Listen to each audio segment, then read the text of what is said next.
हमारे इस चैनल मैथिली गंगा को लाल बटन दबाकर सब्सक्राइब करें व घंटी के निशान का बटन दबाएं ताकि सभी नए वीडियो आप तक तुरंत पहुंचे बिल्कुल मुफ्त।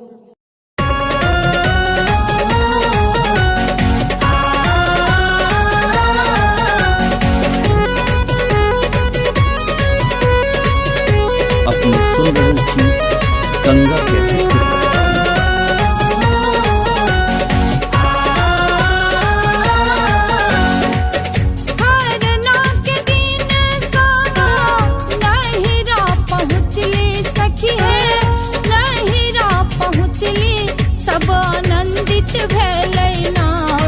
सब आनंदित भेलैना सामा खेला के तैयारी घर घर डाला सज लेना।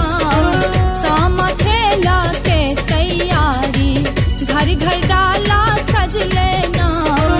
सामा खेला के तैयारी घर घर डाला सज लेना। सामा खेला के तैयारी।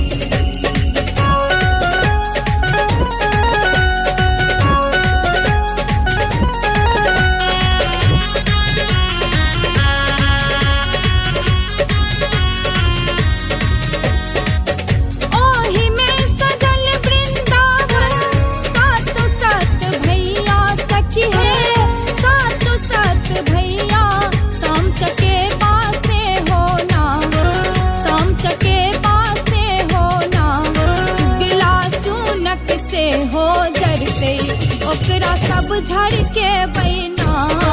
चुगिला चूनक से हो जरते ओकरा सब झड़ के बैना।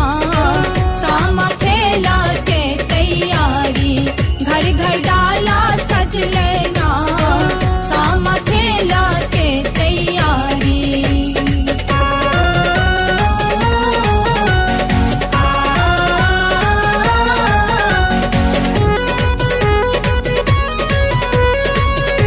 अपनी सुन रही थी गंगा कैसे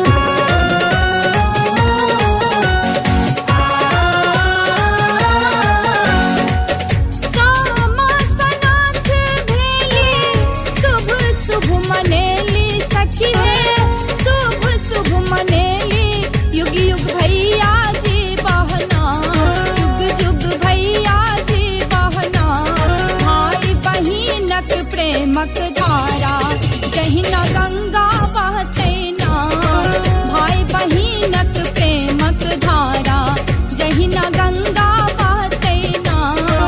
सामा खेला के तैयारी घर घर डाला सज लेना। सामा खेला के तैयारी।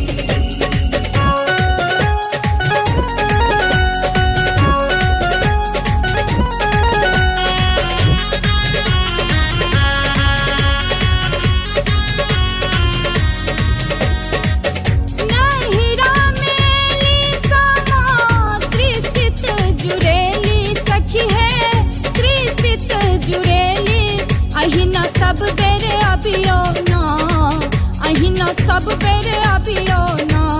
कार्तिक पूनम रात में सामा साथी सनेस पठायब ना। कार्तिक पूनम रात में सामा साथी